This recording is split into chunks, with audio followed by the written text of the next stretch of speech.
morning, good day, everybody. Welcome to the Energy Realities podcast. I'm Tammy Nemeth. I'm the host today, and we are joined. We have a special guest. We have Rupert Darwall with us today, who's going to be talking about net zero in the UK and all the crazy stuff that's happening over here on the island.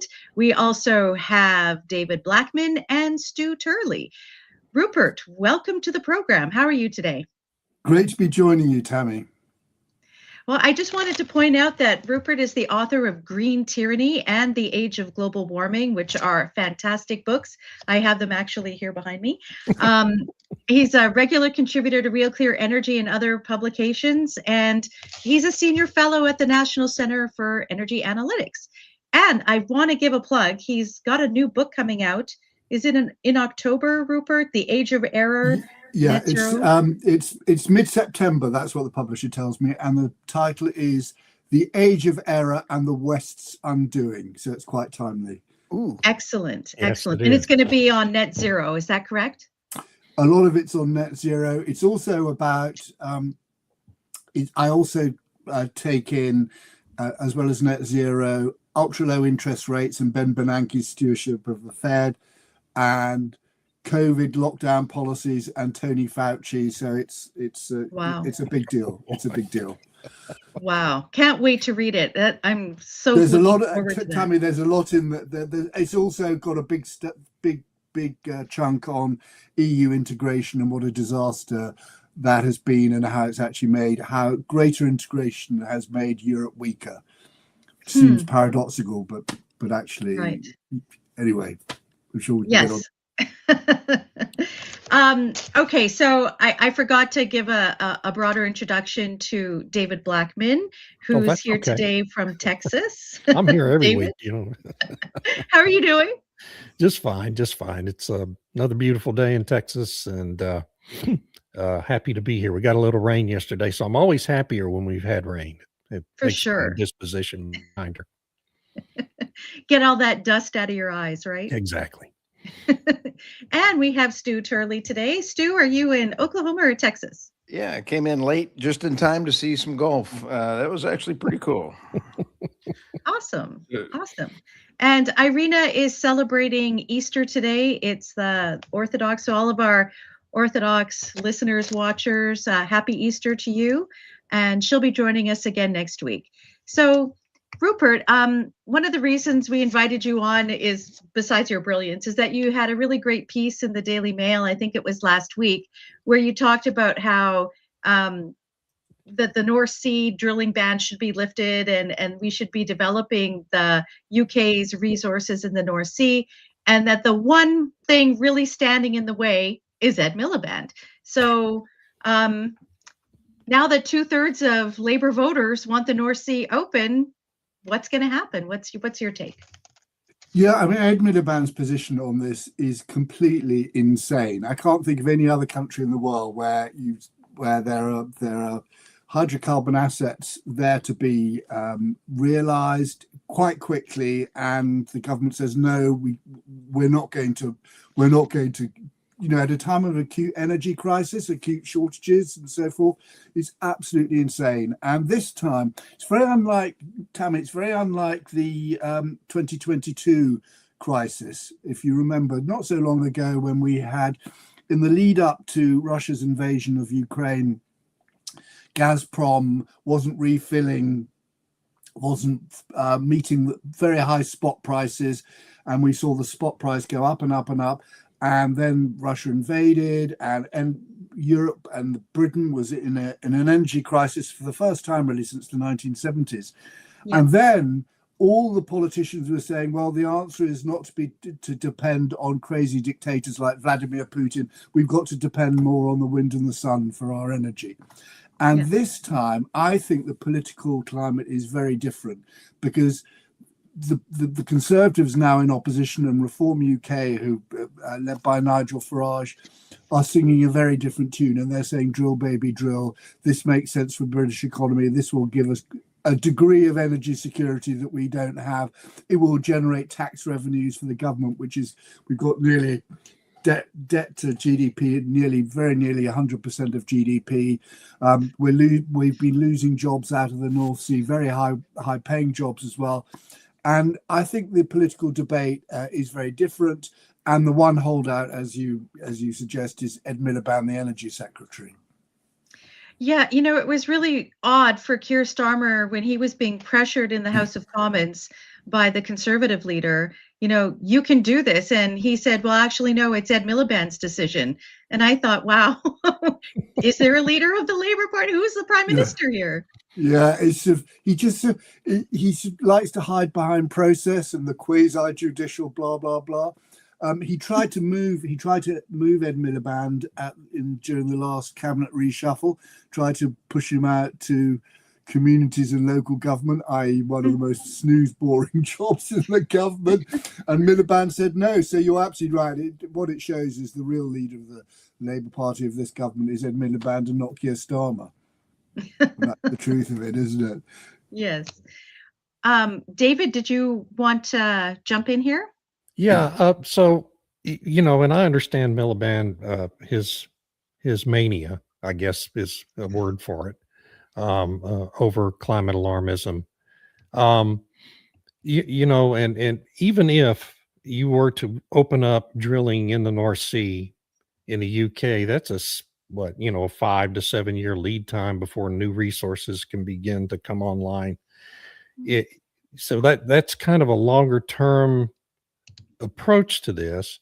But what I'm wondering is, are there existing wells that are underproducing right now in the North Sea that can be ramped up quickly? Because, the UK and other European countries have this immediate supply shock coming, and it's already beginning to hit, I assume. Is there excess capacity that can come online quickly in the North Sea? British's or UK's part of the North Sea that can help fill this gap in the short term? There isn't a regulatory cap on what oil companies can take out of the North Sea, so they'll take out whatever the market is telling them to take out. Yeah. I am told that by the developers of there are two reserves, Rosebank and Jackdaw, where there are licenses that Miliband's not issuing, and they are talking about getting that producing pretty rapidly. So by the end of the current year, so we're not talking about long lead times. There's also the issue of fracking and Quadrilla, which has been developing a site in the northwest of England. Again, I mean, Miliband was ordering Quadrilla to pour concrete. On the wellhead, so that a lot of this stuff is pretty ready to go. But you do raise a very important question in that what could have happened yesterday or last month or last year or previously, and the truth is that we've had 14 years we had a Liberal Democrat Conservative coalition from 2010 for 5 years. Then we had a Conservative only government, and people tend to forget it was Boris Johnson who imposed a moratorium on onshore fracking. So there's a lot of blame to go around with this, and it's this obsession with net zero. If you remember the Glasgow climate conference in 2021, and they're completely obsessed with it. In fact, in my new book, The Age of Error, there was a meeting in Sweden of the Organization of Security and Cooperation in Europe, which is this sort of umbrella body which includes the Russian Federation, and this was in the lead up. This was a time when the Russian army was building up around Ukraine's borders, and the American diplomat who was speaking there was saying, this is the big issue. There's going to be a huge war in Europe. And do you know what they wanted to talk about? They wanted to talk about net zero and climate consciousness. And the Canadian government, David, you wouldn't believe it, objected to the statement because it said they hadn't introduced enough language about gender. Okay. I mean, so that is just how removed from reality all this stuff had got.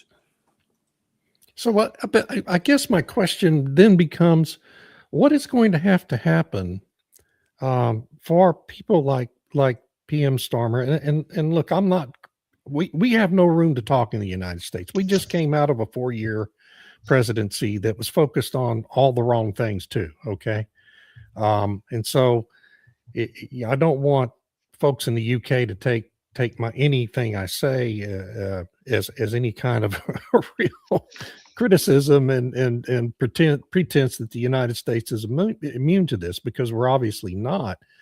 What kind of shock has to happen to bring people like Keir Starmer and Ed Miliband back to the real world of energy instead of constantly doubling and tripling down? I saw Ursula von der Leyen tripling down again on green energy today as the answer to this supply shock on oil and LNG. What has to happen? Is there anything disastrous enough to the economy or the people of England that will bring these people back into the real world to deal with things on an honest basis? Or are they just so tied to this ideology that it's irreversible for them specifically? Yeah, there's a lot in that question, David. I would just, as you suggested, in the United States, I mean, there was a difference in that you have federalism, and you had folks like the Texan Attorney General and the Attorney Generals in West Virginia and so forth opposing all the ESG mandates. So you've always had this pushback. You've always had the debate, and what hasn't happened in Europe is you haven't had that until recently. You haven't really had that debate because the whole political establishment has been signed up to net zero.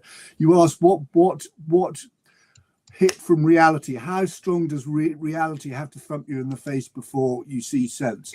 I would say, well, reality has been a pretty hard hitter. And look at Mark Carney. I mean, Mark Carney, who was really, I mean, when he was governor of the Bank of England here, he was doing lots of really terrible stuff, trying to basically use central banks and bank supervision, bank regulation to stop capital being invested in oil and gas. I mean, he was a real baddie on all this stuff. Yeah. You know, he was a trustee of the World Environment Forum in Davos. And then he goes to Davos this year and makes a speech about all the COPs, you know, all the idea of the rules-based international order, of UN COPs, all that's out of the window. We live in a new era. So reality certainly hit him. As to when it will hit Europe, it's just extraordinary. It's absolutely extraordinary. Just the other day, there's an article in the Financial Times by I think it was a vice president of the European Central Bank, going on about, decarbonisation is the pillar of energy security and growth for the European Union. And there's a fundamental reality that this ignores, and that is weather-dependent renewables are not substitutes for hydrocarbon dispatchable generation. That is just a fundamental physical reality that these people have not and seem unable to accept. So when you grasp that pretty fundamental point, which is also an obvious point to the man on the street, they know that if there's not enough wind, there's not enough sun, you've got to keep it going. Well, you've got to fire up a gas turbine to keep the lights on. That is obvious to normal people, but to people, if you like, the people who've developed an intellectual capability, it seems very hard for them to grasp. But once they do grasp that, then you can see that, well, if they're not substitutes, it means you've got all this wind and solar capacity, plus you need all the dispatchable capacity. So you're running two electrical systems. Exactly. And that's how you double the cost. And it's not just two electrical systems. You need a different grid. Well, as you know from Texas, with the grid connections, it's incredibly expensive, and that's what drives up your energy costs. But so there is the delusion still persists that Europe can get by on wind and solar, and then of course they'll throw in batteries, cheap batteries from China or whatever. It is the purest delusion. As to your question, when will they see sense? I think in Britain it will come about when at the next election, when there will be parties on the right that are campaigning to drop net zero, and you'll have Labour, which is now in third or fourth position. It depends which opinion polls you say. They're behind Reform, they're behind the Conservatives, even the Conservatives, and they're behind the Greens. So reality at some point will hit, but it is painfully and tortuously long in coming, that realization. Well, and doesn't this all go back to the thesis of your book, Green Tyranny, right? That this is more a political ideology than it is any real concern about the climate or the environment. Yeah, yes, it is intensely ideological, and global warming, climate change can only, in my view, needs to be understood and analysed as an ideological phenomenon, just as people would analyse Marxism and that sort of thing as ideological phenomena. So one should analyse climate change, the ideology of it, as an ideology. And we mentioned the November 2024 election in the United States and the sudden vibe shift that happened. I mean, you remember those few weeks there was this vibe shift. And one of the things that went at that point was climate catastrophism. It seemed to evaporate in the United States, to the extent to which Bill Gates wrote a long screed at the time of the last climate conference in Brazil, basically saying climate catastrophism is over. A 1 or 2 degree increase in global temperature is far less important than targeting global poverty. I mean, that's a big deal. That has not happened in Europe yet. But what it does show is that when things change, they happen very quickly, and the whole thing just collapses like that. Rupert, great points. I'm just now buying your book, and I'm looking forward to signing up and even having you on my podcast. But let me ask about 4 questions here and see if I can get them in order. I got to get my crayon out and count on my fingers here. The Strait of Hormuz locking down the 20% of oil and basically the LNG. Now we're seeing that the EU and Europe is in a crisis mode to fill their natural gas during the summer. It is now a crisis with 17% of Qatar being removed off of the market. Then, but I'm kind of setting all this up. I believe the UK is down to 1 refinery. Is that correct? I think it's a bit more, but the refineries have been shut down, and that's because we have cap and trade. We have California has followed your model. Thank you for putting out that horrible model that California is going to wipe out the entire half of the United States. And so Governor Newsom has done the same thing. We used to have 38 refineries. We're down to 7. 6 of those have decided they are closing, and we have now got a national security crisis because of diesel, gasoline, and jet fuel. All of California gets their imports from Asia. Asia yesterday is now shutting down jet fuel. The UK and the EU are approaching mission critical within a few minutes of diesel, because they use a lot more diesel. This is 6 refineries. Thank you, Francis. So, I mean, this is a parallel to 4. Okay. So this is a parallel. California is paralleling the UK in this net zero model. So also, what were they thinking about all of this when you've got net zero, you've got the carbon tax, you got CBAM, you've got all this other tax, and then you've got a windfall profit tax. Holy, my head hurts from net zero. Unbelievable thing going on here. And we are now seeing this worldwide crisis from the Strait of Hormuz. And it's really bringing to light, you don't see this over wind turbine or a solar panel because they have backup power on the grid. You pointed that out beautifully. You got to have two grid systems. So, if a solar panel goes out, yeah, you throw it in the dump and then you say, it was green energy. Yeah. How is this going to be? I don't know that you've got in 6 years on your next election, things are going to get a lot worse.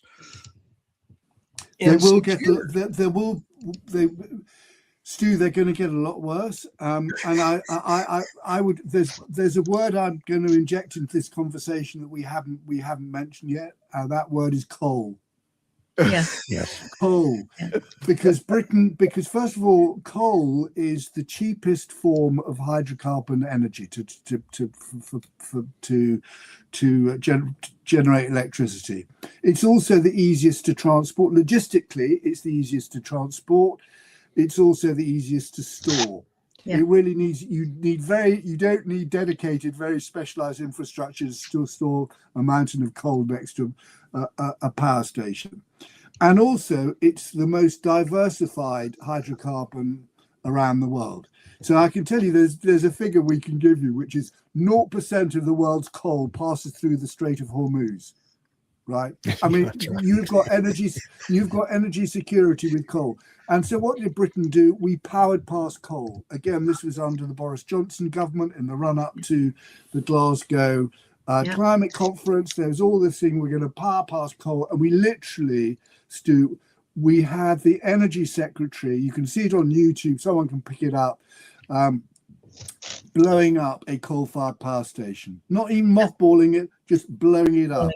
Yeah. And that was an utter piece of vandalism. It was reckless. It is a huge detriment to Britain's energy security. So you even have talk now about the Italians restarting some of their coal-fired power stations. You've got stories coming out of Asia where there's a switch back to coal, and I think that's the if you like, the less ideologically pure countries of the global south will be having second thoughts about, or thinking a lot harder about coal-fired power, because that is, if you want energy security and if you want really good cheap grid power, that coal's your mineral. You brought up a great. Sorry, Tammy. Japan is refiring up. They mothballed theirs and left them ready to run again. Yeah. You have Germany that's taking it one step further. They blew theirs up, and now they're about to flood their Ignite mine that is going to make it totally worthless, that they're not even going to be able to get their own local coal. Holy smokes. That is like, that's Oklahoma State dumb. I mean, that's dumb. Yeah, and Stu, to your second point about California and carbon taxes, you're absolutely right. This is about taxation. It's almost a tax that's designed to destroy your industrial base. I mean, first of all, your energy intensive processes get absolutely hammered by things like cap and trade, and that's what's been happening in Britain, because you had, I mean, if you can believe it, the British were so stupid that when we were in the EU, we had the European emissions trading scheme, ETS, and the British government said, oh well, the price of the emissions allowances is very low, the carbon price is very low, so we're going to put on an additional, they called it carbon price support. It wasn't a support, it was an additional tax. So that automatically gave Britain a structural competitive disadvantage, because our energy costs were automatically higher than anywhere else in Europe. And it also meant that we became a very big importer of electricity. So I can't remember the exact dates, but over about 15 years, we went from a position of having 2% of our electricity was imported to around about 12% being imports. Again, a huge detriment to energy security. And it's, in a way, it's worse than that, because when you look at that, that's just the volume of imports and exports. So there's this great idea, what British politicians say, we're going to be the Saudi Arabia of power, right? Of wind power. Yeah. We're going to be the Saudi Arabia of wind power. You know, whereas oil generates massive amounts of tax revenues, wind and solar, you have to subsidize it, so you get negative tax revenues from them. Now the point is that when you've got a lot of wind blowing and it's quite sunny, you've got excess of energy, so you basically have to give the stuff away, and at that point Britain becomes an energy exporter. So the price per kilowatt hour or megawatt hour is virtually nothing, right? And when there's not enough wind and so we have to import the stuff. And that we're paying top dollar for those imports. So that, if you like, the balance of trade stuff, when you look at it in those terms, it's even more nonsensical. Yeah, it's insane. Like over the weekend, there were a couple of really good pieces. One was by David Turver, where he was looking at the whole levelized cost of energy issue and basically said it's junk. And then I think it was Ben Pyle had an article about Ember's latest report saying that renewables have saved 7 million pounds a day.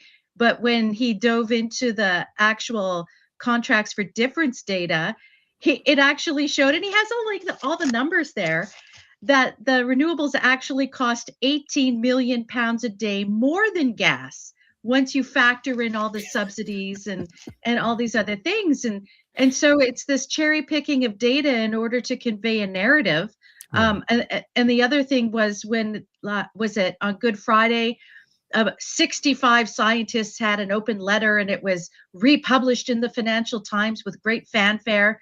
And Tilak Doshi did an amazing deep dive into who are these people, what were they saying, and that too was filled with a lot of misinformation and whatnot.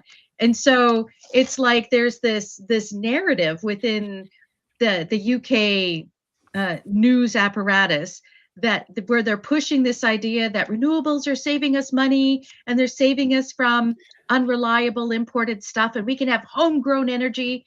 I think it was Irina last week had a Substack where she was talking about this idea of homegrown wind and solar, and they keep using this language. It's homegrown, it's homegrown. Well, you know what? You could have your own homegrown natural gas. We have our homegrown coal, and yet those are the bad things. So I find it fascinating how we have this narrative, and then there's the reality that gets overlooked or not talked about at all. Yeah, I think this is a really important point. It's just the propaganda. The climate industrial complex is essentially a massive, great propaganda machine, and its job is to extract as much economic rent out of the so-called energy transition as it can. And it blasts and it gets the coverage it gets. You mentioned the Financial Times, the BBC. There are obviously the Daily Mail. I'm very pleased they carried my article. But generally speaking, the media is in the pocket of the climate industrial complex. But as I say, what has changed? The political environment has changed. The Conservatives in opposition are now much better on this. They come out against net zero, and the fact that politicians are talking more sense means that the newspapers and the BBC has to report this stuff, and I think the edifice will crumble, and it just defies common sense. And we get back to where we started with. No one in their right minds thinks it's sensible just to keep the oil and gas locked underground, never to use it, particularly when the price is so high and there are shortages. No one in their right minds thinks that. But the people in charge believe that because they're going to save the world. And the UK, like the articles that are coming out and what people are saying who support the net zero agenda, it's like, well, we can't backtrack now because we're the example for the world about, other countries will, learn from what the UK is doing. Well, they should learn about how not to do it because it's been such a disaster. Yeah. When we first moved to the UK back in 2016, we were like, yay, the prices are lower than what we had to pay in Germany, because we'd lived in Germany for 6 years when they were bringing in their Energiewende.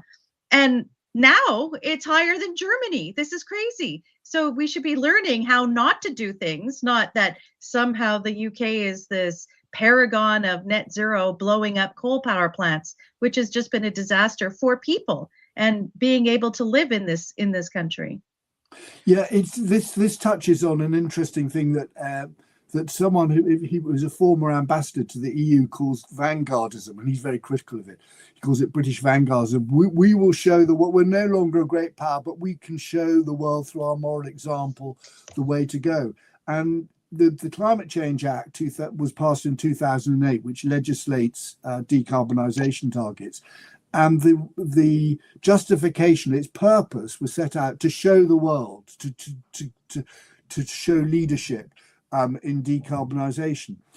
If I then looked at the numbers, okay, that's the test of the act. In the 11 years following the passage of the Climate Change Act, Britain cut its emissions of carbon dioxide by 1/3. However, emissions from the rest of the world hugely increased, which meant that on average 11 years of Britain's emission reductions were wiped out once every 140 days. Yeah. Once every, so all this sacrifice is for nothing, absolutely nothing. And that was 2008, and haven't we learned the lesson yet? I mean, it's we're 18 years on. Wow. And we're still the penny hasn't dropped. I mean, it's absolutely shocking. Energy security starts at home. Energy dominance is demonstrated through your exports. And it is absolutely mind-boggling to me that the taxes that are put on carbon are nothing more than a wealth transfer. And it seems that all they're wanting to do is have a way to pocket money that they can control. That's all it is. What I'm seeing is that the more you give to China to manufacture and you ruin your manufacturing, means you're deindustrializing at a record pace. And I'm sorry, but the green arc furnaces of trying to create new steel without coal is the funniest thing I've read in a long time. We've got green furnaces. We can only use renewables or redone steel. Can't make any new steel, but we got green furnaces. You got to be kidding me. Yeah, and that so what they then say, well, we'll put CBAMs on. We'll have carbon border adjustment mechanisms so that these industries can remain competitive. Of course, it means that you have no exports. Right. You've got absolutely zero exports. And of course, the more expensive, because you've got high cost steel, that's put steel consuming, where steel is an input into further down the industrial process, you're putting them out of business. So yes, it's a way to rapidly destroy the industrial base of your economy, and that's what's been happening. And to your point, Tam, you're absolutely right to talk about living standards.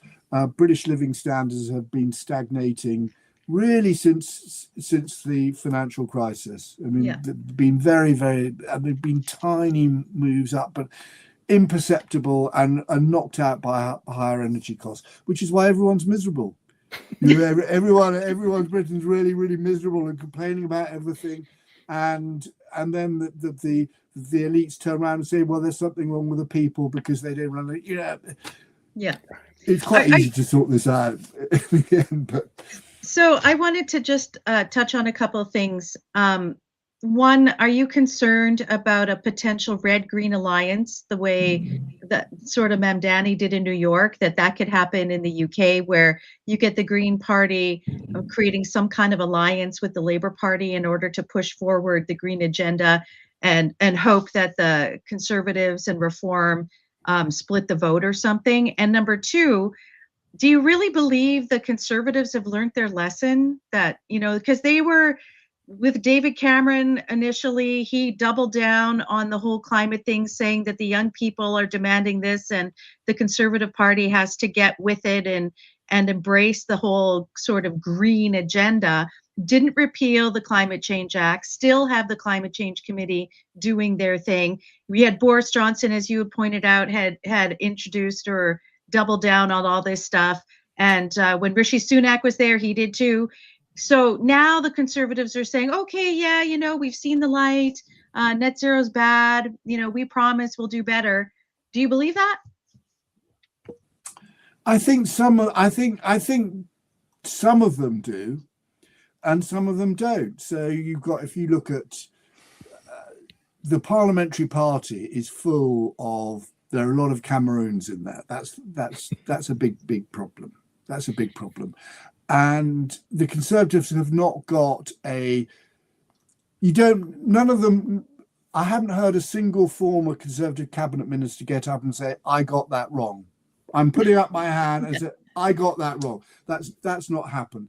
But they are moving in the right direction, albeit rather slowly, and not in a way that where you have a clear break from the past. I think I have to say I would express worry about Reform UK and Nigel Farage's party, because they're not, in my view, they don't take policy seriously. And so the other week they agreed to extend the triple lot pension, which means that state pensions increase in real terms year after year after year, which is completely unaffordable, and it really shows that they don't really understand how deep the economic crisis facing Britain is. I mean, I think the difference with America is America has got so much more margin to make mistakes. You had a useless president for 4 years, and look, you came out of it okay, didn't you? I mean, it was annoying, it was irritating, they did some really bad stuff, but look, after 4 years, you got out of it, and there's plenty of margin. You've got a cushion for error. With Britain, there's very, very little error left. If you look at our armed forces, it's just threadbare. Wow. It's just there's virtually nothing operational there.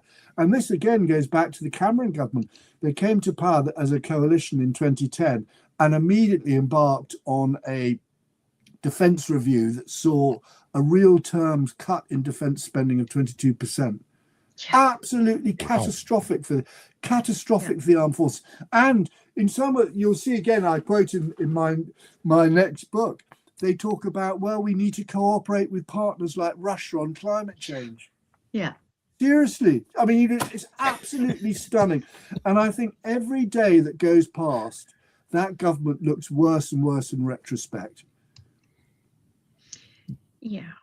Yeah, I think that's, and it looks that way to us over here too. People who observe from afar, because that government really was instrumental in bringing the current situation about. Although the Labor Party has certainly managed to accelerate it. You touched on a point a minute ago when you said it's almost as if these policies are designed to destroy real energy. Yeah. But it isn't almost as if it really is objectively the objective, right? I mean, it's the central objective of the green politics, isn't it? And why?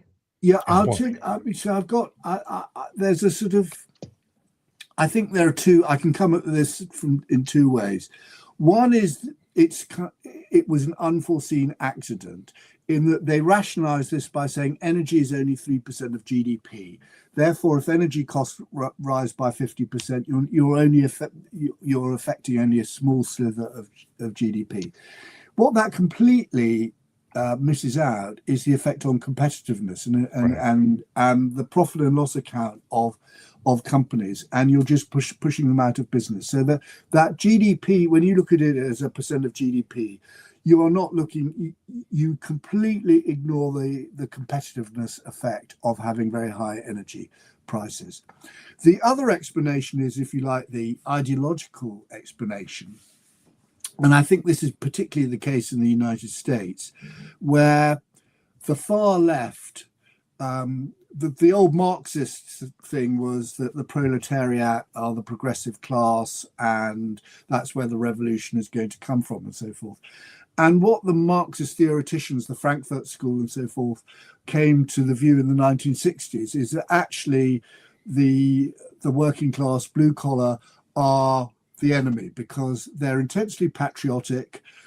They keep the wheels of capitalism turning because they consume all the kitsch produced by these capitalist producers, and so actually the working class, and you actually see this in progressive politics where you had was it Hillary Clinton, the basket of what she call them, basket of deplorables, and you have Obama, they cling to their guns and their religion and all that sort of stuff.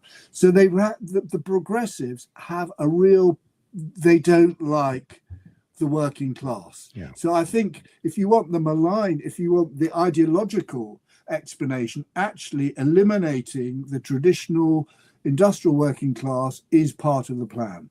Take your pick.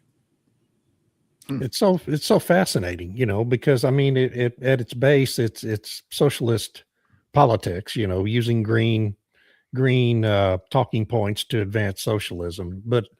But the other aspect of it is this intense hatred and dislike and disdain for working class people who are supposedly, supposed to be the core of socialism. And it watching it all develop over the last 30 years has been one of the most mind-boggling things I've ever observed in my life. It's really extraordinary. Well, that is the fundamental contradiction of today's left, because as you say, the left came into being to advance the economic interests of working people, and now they've turned on those very same people, and they are promoting beliefs that are, first of all, in the interests of green capitalists, and also the beliefs of middle class people who don't have to work very hard. Putting it, in the Pacific Northwest, those type of people. I mean, you met them. Yes, we do very much. But that is the crisis. That is the crisis of the modern day left, and it's also why, and the modern day left hasn't understood, that is how you end up with Donald Trump. So we're all of us are doing our part to try to communicate our way out of this and give people the ability to. One thing we've lost in the United States, and I bet in Europe as well, and in the UK, is the ability for the common person to connect the cause with effect in the political world. The cause being voting for these leftist politicians, and the effect, the damage it does to the economy and to their own standards of living. Our citizens in the United States no longer have the ability to make that connection, largely due to all the propaganda flying around, and not just from the green lobby, but also from the news media, which is totally captured by the green lobby. How do we ever break through that? How do we ever break through to the extent the common person in our countries can connect cause and effect and stop doing stupid things at the ballot box?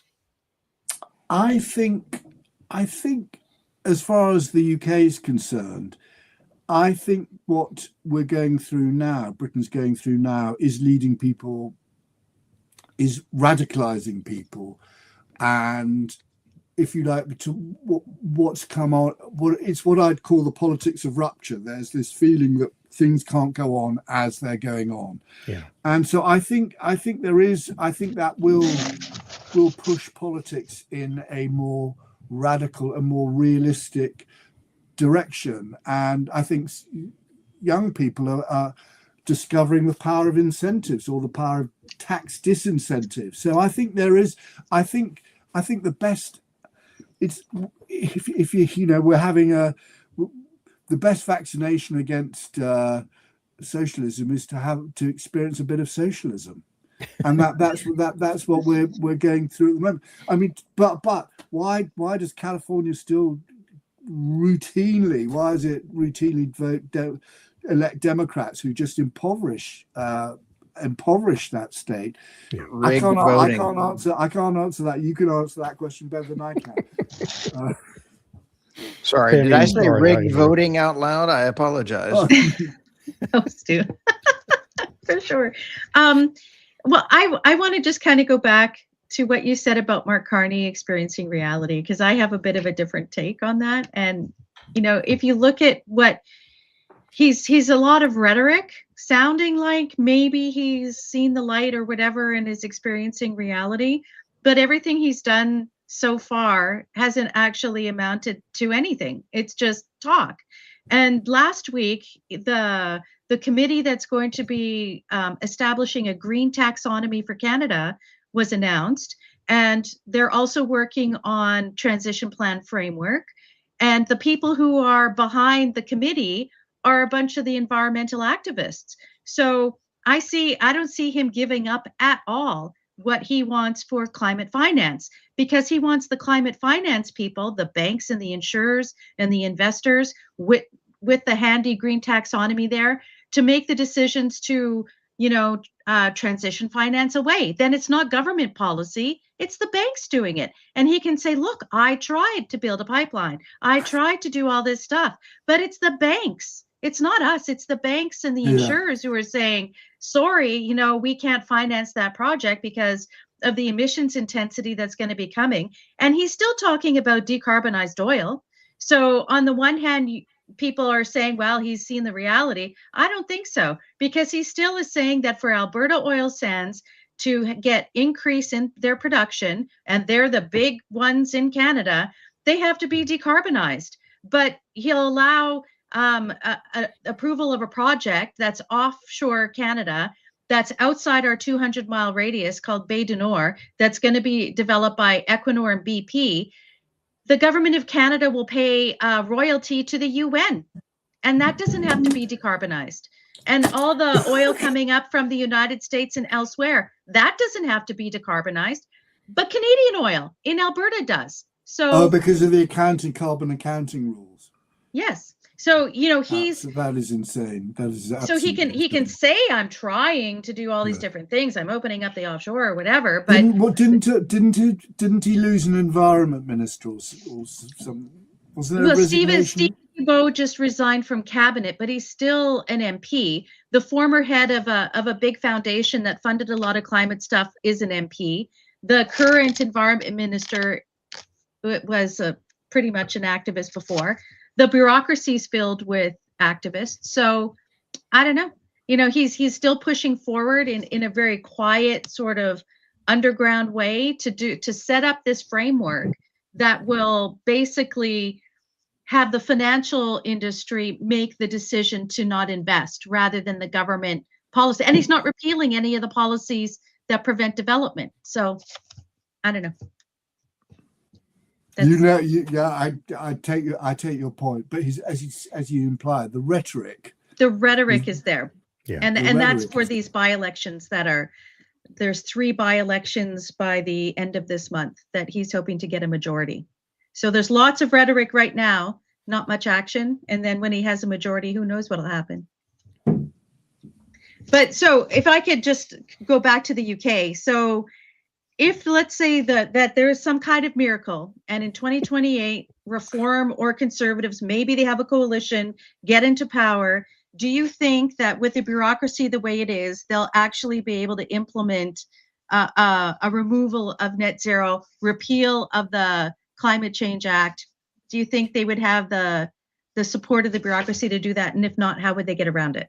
Well, they would certainly, Tammy, they certainly would not have the support of the bureaucracy. I wrote a paper which came out at the beginning of the year for the Prosperity Institute, where one of my recommendations was to close down the Department of Energy Security and Net Zero, just fire the lot of them, and have a very small policy, basically a policy department, replace them and with new people, because you're absolutely right. There are an Ofgem as well. Ofgem is the energy regulator. It's the top layer of that they just need to be fired. So you need to go in there knowing that you're going to fire these people. You can't hang around and say and wait for them to serve you up useless position papers and policy papers, and then say, oh, we've got the wrong people doing this, or why isn't it working? You need to go in there and you need to cut, and you need to be absolutely clear what you're going to do. The Climate Change Act is something that needs to be repealed straight off.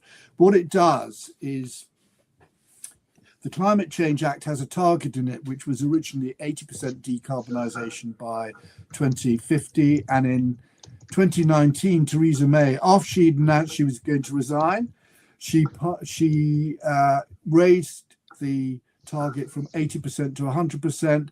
There was a 90-minute debate on that in the House of Commons with no vote. Yeah. It just went through as a statutory instrument, what's called a statutory instrument.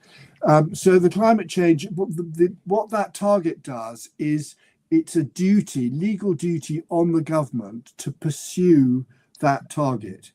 So it means that if an NGO or a wind farm investor feels that the government isn't doing enough to promote that wind farm's interests, they can take the government to court through a policy decision. So it can take the government to court and have the courts rule that the government isn't fulfilling its legal duties under the Climate Change Act. So what the Climate Change Act does is it transfers power from elected politicians to NGOs, special interests, and to the courts.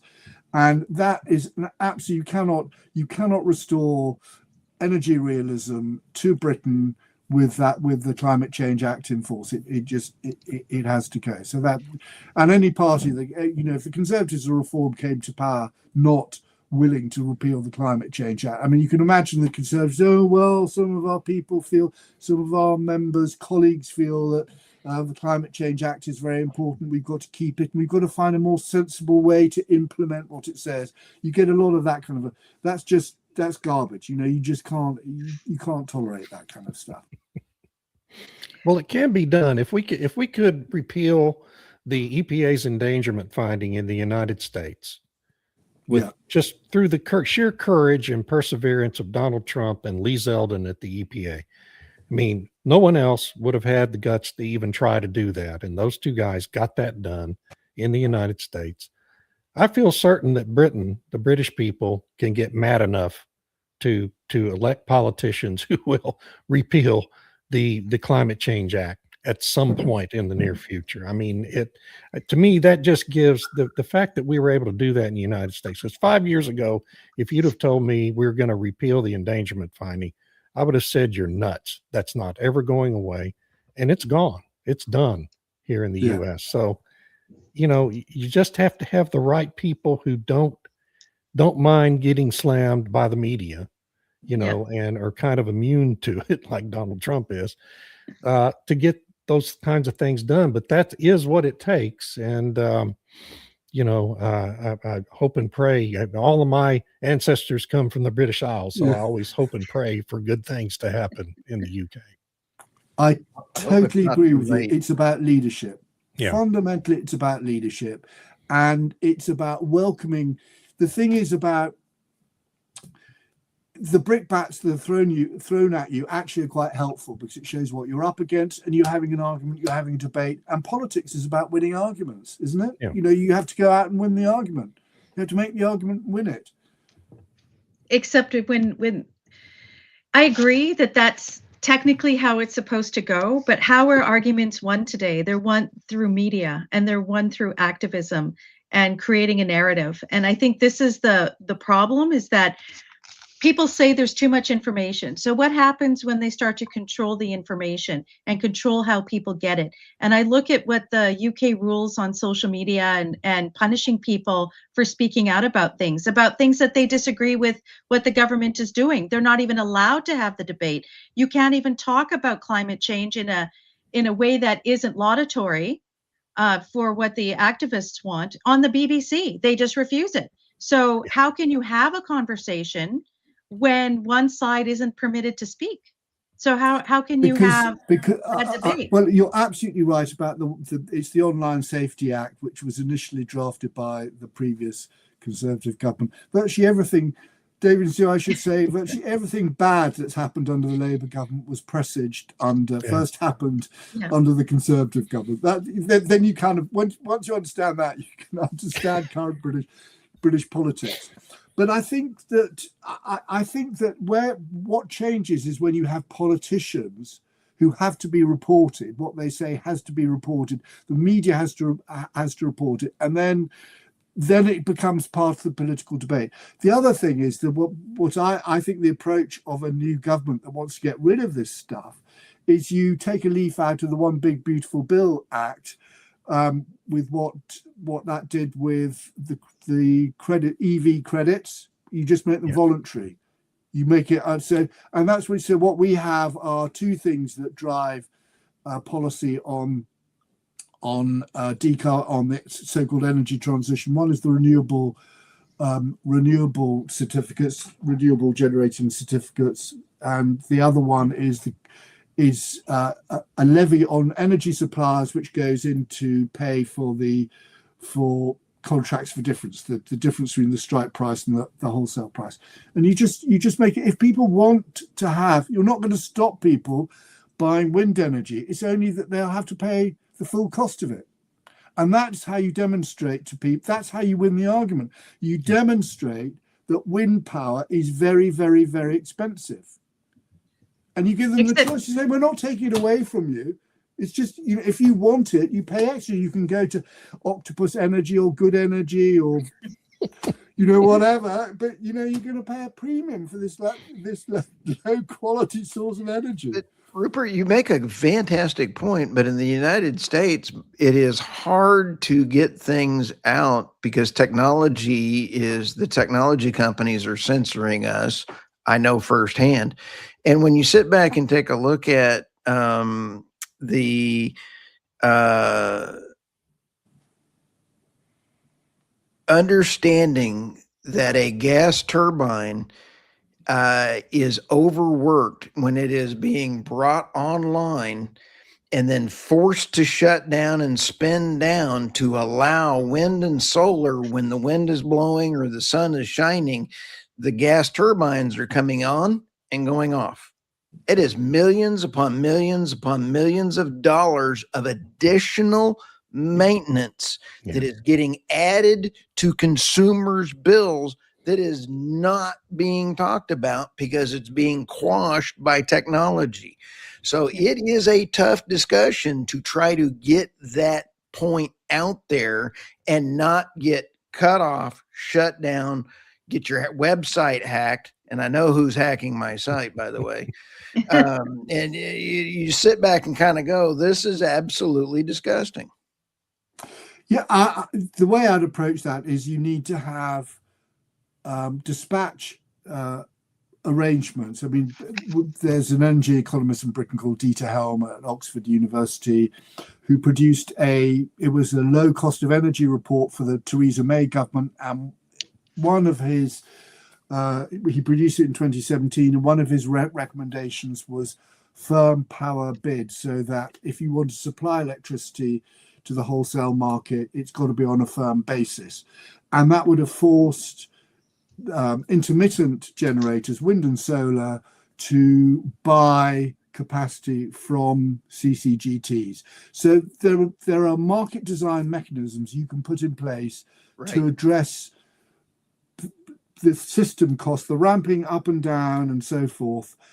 And because what regulators have done so far is they've hidden all that. They've just transferred those to the rest of the grid and onto consumers. And what you want to do is expose them and put them back on the wind and solar people, so they bear the full costs of the intermittency. The other big difference between here and the United States is that here wind and solar are subsidized out of consumer bills, so which means that consumers are paying more.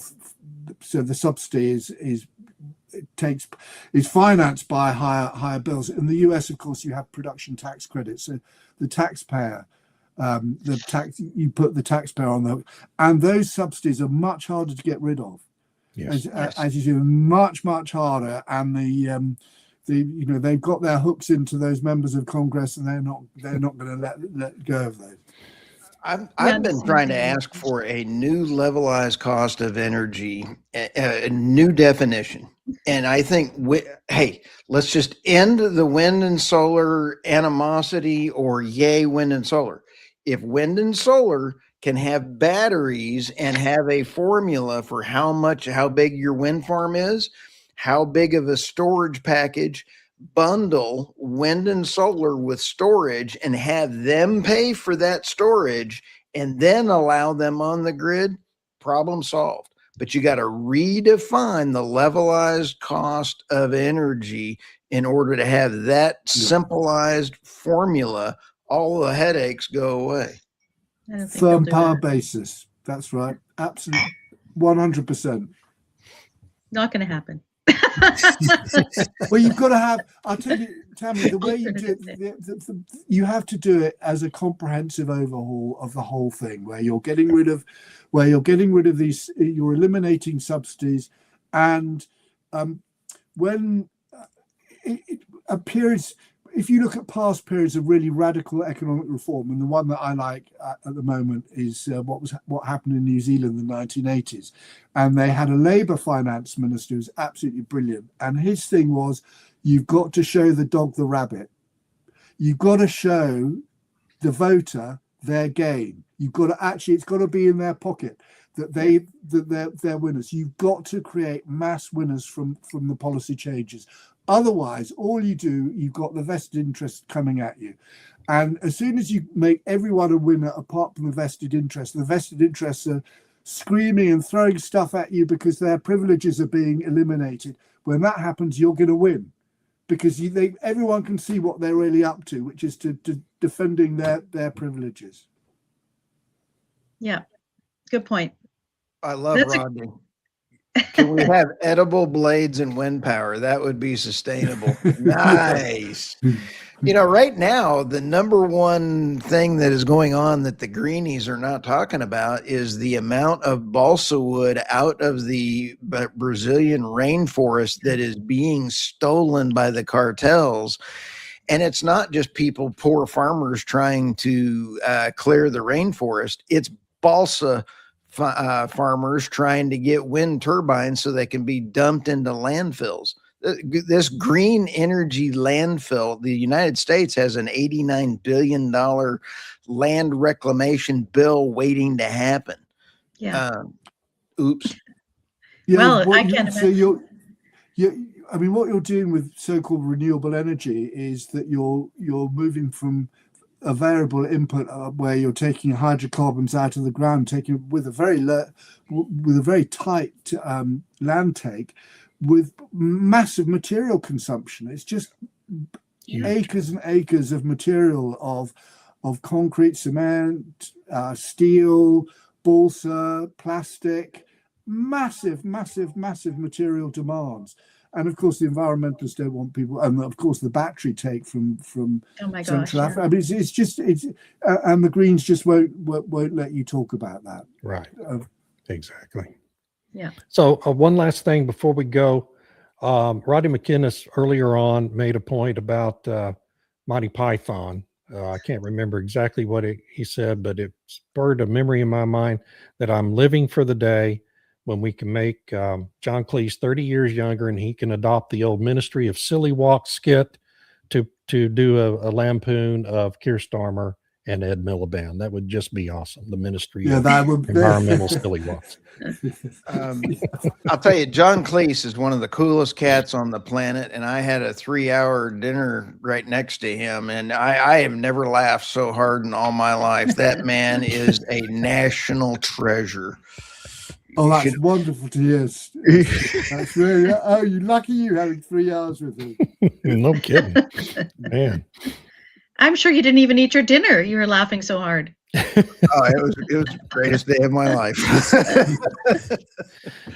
Well, thank you, Rupert, for joining us today. I think we've blown past our hour, and I really appreciate you taking the time out to speak with us and share your insights on what the heck is going on in the UK. So thank you so much. Thank you. My pleasure. Thank you, everybody. See you next week. you.